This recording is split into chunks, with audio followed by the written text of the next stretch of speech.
বলবেন বলো তো নবী সাল্লাল্লাহু আলাইহি ওয়াসাল্লামের মেরাজ হয়েছে, এটাকে বিশ্বাস করো? তো বলবে জি, নবী সাল্লাল্লাহু আলাইহি ওয়াসাল্লামের মেরাজ সংগঠিত হয়েছে, এটা আমি বিশ্বাস করি।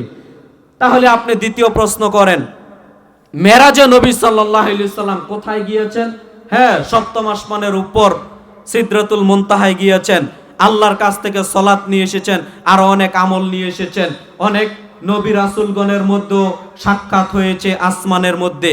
দেখবেন সুন্দর করে পটপট করে বলবে, আচ্ছা ভাই বলেন তো, মুমিনের কলবের ভিতর যদি আল্লাহ থাকেন, সর্বশ্রেষ্ঠ মুমিন নবী মুহাম্মদ সাল্লাল্লাহু আলাইহি সাল্লাম, তাহলে নবীর কলবের ভিতর কি আল্লাহ থাকার কথা নয়?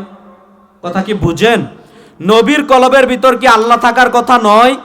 তাহলে নবীর কলবের ভিতর যদি আল্লাহ থাকে, তো মেরাজের কি প্রয়োজন আপনি বলেন? প্রশ্ন করবেন, দেখেন কি জবাব দেয়। দেখেন না কি জবাব দেয়? কোনো কিছু জবাব দিতে পারবে না। তাহলে মেরাজের কি ভাই কোনো প্রয়োজন ছিল? কথা মনে হয় বুঝতে পারছেন না। কথা কি বোঝা যায়? কথা বোঝা যায়? যদি মুমিনের কলবের ভিতরে আল্লাহ থাকেন, তাহলে নবীজির তো আর মেরাজে যাওয়া লাগে না। আরেকটা কথা বলি, ফেরেশতা জিবরাইল আলাইহিস সালামের কাজ কি ছিল বলেন তো? তিনি আল্লাহর কাছ থেকে ওহী নিয়ে আসতেন, নবী সাল্লাল্লাহু আলাইহি সাল্লামকে বলতেন, বার্তা প্রেরণ করতেন।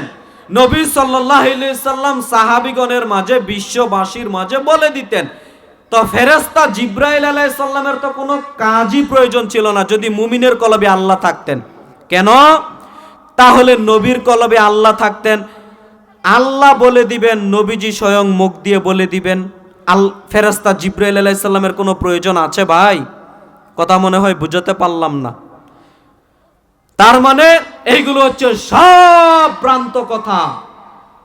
ফেরেশতা জিবরাইল আলাইহিস সালাম আল্লাহর কাছ থেকে সপ্তম আসমানের উপর থেকে বার্তা নিয়ে আসতেন, নবী সাল্লাল্লাহু আলাইহি সাল্লাম ওই বার্তাগুলো পৃথিবীর মানুষের সামনে বলে দিতেন।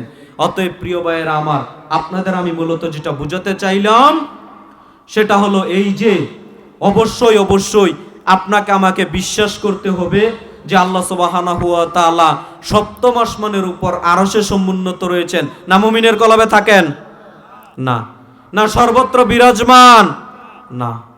যদি ওই আকীদা পোষণ করেন যে আল্লাহ সর্বত্র বিরাজমান, আল্লাহ মুমিনের কলবের ভিতর থাকে, তাহলে আপনি মুনাফিক মুশরিকদের অন্তর্ভুক্ত হয়ে গেলেন।